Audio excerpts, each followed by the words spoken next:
সংসারে সুখ হয়, শান্তি হয়।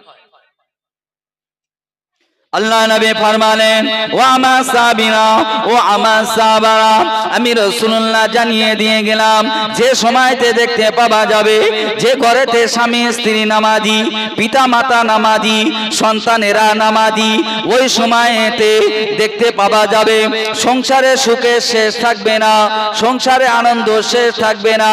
যদি যে সংসারে ছেলে নামাজ পড়ে না, মেয়ে নামাজ পড়ে না, বিবি নামাজ পড়ে না, স্বামী নামাজ পড়ে না, আমি রাসূলুল্লাহ জানিয়ে দিলাম, তোমরা যদি আসলে আসলে মরেও যাও, তোমার সংসারে সুখ হবে না।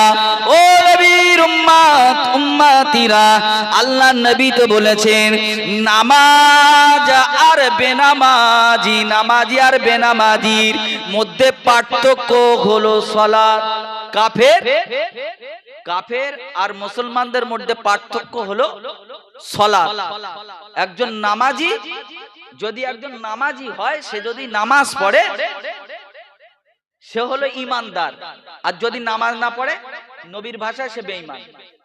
এবার কোথায় যাবেন আপনি? কত মানুষ তো বলছে নামাজ না পড়ে আমার ঈমান আছে।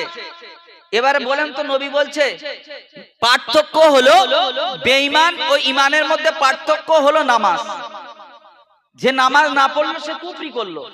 তাহলে আমরা কত মানুষ নামাজ না পড়ে ঘুরছি, আবার বলছে আমার ঈমান ঠিক আছে, আমি মানুষ ঠিক আছি।